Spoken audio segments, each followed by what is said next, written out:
Muita gente notou ontem, ao longo do dia, na Globo News isso ficou muito evidente, eles começaram assim tratando o Lula, enfim, como se tivesse cometido um crime, né? E depois alguns, eu não sei se por orientação da chefia ou não, começaram a colocar, olha, será que a fala do Lula é mais importante? Ou é mais importante a gente debater os 30 mil mortos? Inclusive a Natuza Neri falou isso ontem ao vivo, muita gente... Aí ela falou com todas as letras, ela foi explícita, né? Nós temos até o print aqui. Ela disse, acho muito sintomático que a discussão dominante, ainda que Lula tenha errado, seja a declaração do Lula e não o que está acontecendo em Gaza, com mortes indiscriminadas.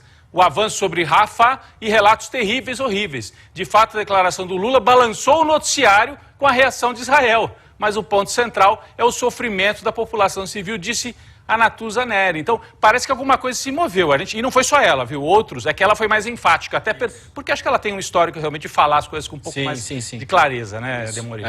E a gente viu até na fala da Natuza, ela fala, isso é claramente uma opinião dela, a questão, ainda que Lula tenha errado mesmo. Quando você fala mesmo é porque você concorda, né? Sim. Ainda assim que o Lula tenha errado mesmo, então eu estou concordando.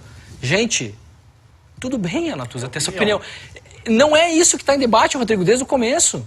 Se a gente vai fazer um debate intelectual para a população brasileira, se o Lula está certo, está errado, se pode, se não pode, a questão é que durante 72 horas, isso aqui foi assim, lobista de Israel para baixo, não por parte da Natuza.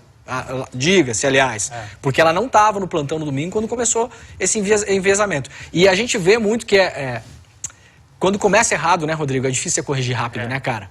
E aí demorou ali, né? E como se criam consensos, né? Quem já participou de cobertura, estava falando com a Heloísa Vilela também, ela estava contando que no Congresso Nacional, por exemplo, essa tese, então a tese, o Lula errou, foi um desastre diplomático, o Lula não ouve a diplomacia profissional e age de acordo com o Celso Amorim, que é um ultrapassado no entendimento dos jornalistas, né?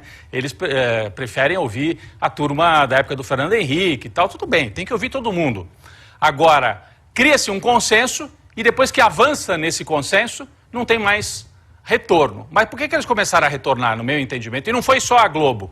Queria mostrar, a nossa Laura Couto também notou agora cedo, aqui da nossa produção, da nossa redação, que a Folha publicou um editorial também hoje sintomático. A gente tem um editorial aqui, então para mostrar que não é só a Globo, aqui ó, governo Netanyahu é obstáculo para a paz. Ao prolongar a guerra para adiar julgamento, o premier põe reféns em risco, dizima civis e incita a violência na região. É também uma correção de rota na cobertura, porque parece que o Lula é que tinha massacrado 30 mil pessoas, né? Exatamente. Então, me parece que há uma correção de rota. E por quê? Eu queria te ouvir também um pouco sobre isso, né? Me parece que é porque o UOL, Folha, né? O grupo UOL, Folha, Globo, etc., perceberam que estavam alimentando um monstro bolsonarista com essa cobertura. De novo. De novo. De novo, né? Muito. Você tem que... Rodrigo, eu sempre falo o seguinte... Tinha uma coisa que se falava como jornalista um tempo atrás, não muito tempo atrás, ainda muita gente usa isso, que é o seguinte: nós como jornalistas não somos responsáveis pela consequência das nossas matérias, né? Então assim, você publicou uma coisa, você não é responsável. Eu posso admitir que no caso de um fato muito evidente, você recebeu uma documentação de que tem um centro de tortura clandestino no centro de São Paulo. É óbvio que você não vai duvidar em publicar aquilo. Aí depois a consequência foi que a polícia invadiu o centro e matou as pessoas. Bom, você não é responsável por isso. O seu trabalho era publicar aquilo. Agora, isso aqui não é só uma cobertura objetiva. Isso aqui é uma cobertura de viés. Essa cobertura que foi feita é uma cobertura de análise. Ela não é uma cobertura de fato. Ela é uma cobertura de análise. E aí eu brinco, é o jornalismo inconsequente, né? Então se você não tem consequência, você é um inconsequente.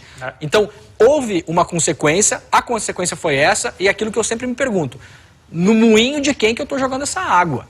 Você tem que pensar nisso. De novo, o debate intelectual é válido. Na academia há pesquisadores de ponta que falam que você pode fazer analogias com o Holocausto. Há outros que acham que falam que não. Há uns que falam que é uma estratégia para chamar a atenção da opinião pública. A gente viu como chamou. Chamou a atenção. As buscas por gás explodiram. Se o objetivo fosse esse. Claro, as buscas por gás explodiram. Agora, a gente poderia ficar falando umas 4 horas sobre isso, não 72, né? Não, e acho que também há um outro enfoque, além da questão teórica, se é cabível ou não fazer a comparação com o Holocausto judeu, porque há outros holocaustos, claro, né? Se é ou não possível fazer essa comparação, se é viável. O Lula não usou a expressão Holocausto, né?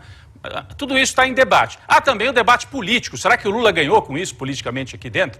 Ou será que ele, mesmo sabendo que perderia, resolveu comprar essa briga? Porque um líder político tem isso. Ele não fala só o que os outros querem ouvir. De vez em quando, é claro que ele não pode o tempo todo dar murro enquanto ele fala. Mas de vez em quando, ele fala alguma coisa que as pessoas não querem para tentar virar a opinião. Porque é assim que age um líder político. Senão ele é um leitor de pesquisa e vai só falar o que está na pesquisa, claro, né? Na pesquisa de opinião. Então o Lula pode ter feito essa opção. De qualquer maneira, gerou algumas dificuldades para ele. Alimentou um pouco o discurso bolsonarista que vai para o dia 25. Tem um post do Gustavo Gayer de hoje cedo que ainda está no ar, não foi apagado. A gente tem o print dele aí, pronto. Pessoal, Deputado, né? Deputado federal de Minas, né? De Goiás. Goiás. Do PL de Goiás, pré-candidato a prefeito de Goiânia, o Gustavo Gayer. Não tem o print, a gente vai mostrar daqui a pouco, mas ele é uma montagem com o Lula com uma suástica no braço, vestido como um guerrilheiro do Hamas. Esse tipo de montagem que está sendo circulada nas redes sociais, graças a esse reforço, né?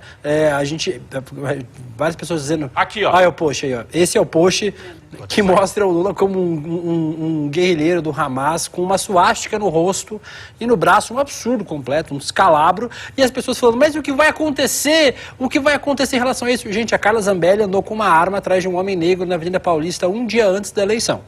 E ela está deputada federal. Ela está, inclusive, encabeçando o pedido de impeachment do presidente Lula. Vai acontecer uma coisa com o Gustavo Gayer? Claro que não, mas mostra que o nível, que o limite do bolsonarista não existe. Assim como não tem limite lá os apoiadores do Netanyahu, que esse ministro de Relações Exteriores, que um cafajeste, né? É um vagabundo, vamos falar claramente, esse cara é um vagabundo. O que ele fez, ele agiu... como um bolsonarista, como o Carluxo, como o Gustavo Gayer, um agitador de rede social da pior espécie, né? Esse ministro das Relações Exteriores. O embaixador brasileiro, eu acho que foi um erro, né? O embaixador brasileiro, ele vai para um evento desse sem tradução, porque era em hebraico. Ele não sabia. Ele foi vítima de uma emboscada. Ele não sabia. Ele achou que ia ser uma reunião portas fechadas, ele chegou lá, ele pediu um tradutor e não mandaram o tradutor para ele. Claro. Ele tentou fazer a cara mais neutra possível, porque de fato ele não está sabendo. Né? Super, porque ele está sacando. Porque ele não fala, ruim, claro, ele não fala a língua local. Isso é importante. O Fred Meyer, que é um excelente embaixador, falou com a gente algumas vezes aqui, ele não está entendendo o que eles estão falando. A imprensa tradicional fez essa operação de guerra contra o Lula. Foi uma operação de guerra midiática, fazendo o trabalho de assessoria de imprensa para Israel.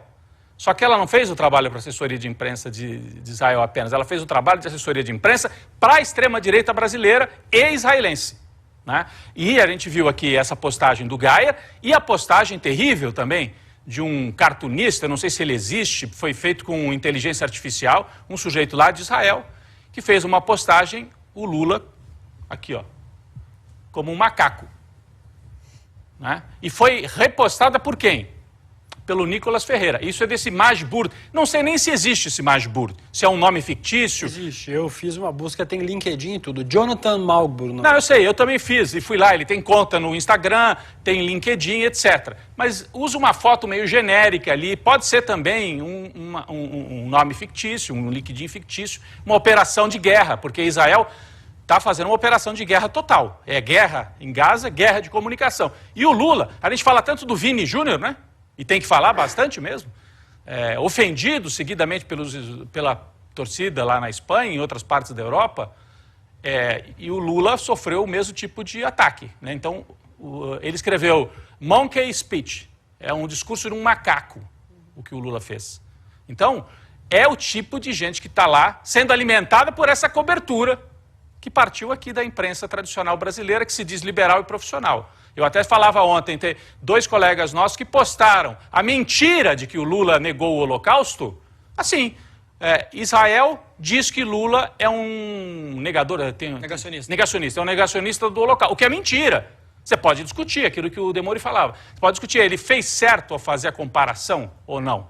Agora, que ele é um negacionista, não é. Negacionista é quando o cara fala, não morreram 6 milhões, não tinha câmara de gás, isso aí é uma operação. Porque existe gente que faz isso, são antissemitas e tal, ao longo das décadas. O Lula nunca fez isso. Então, mentem. E aí vem a imprensa profissional e divulga assim. Israel diz que Lula é o negacionista do Holocausto, sem trazer nenhum parâmetro para que as pessoas acompanhem. E aí estão alimentando esse tipo de coisa aqui. Estão alimentando o Gayer, a extrema-direita brasileira e israelense. Isso.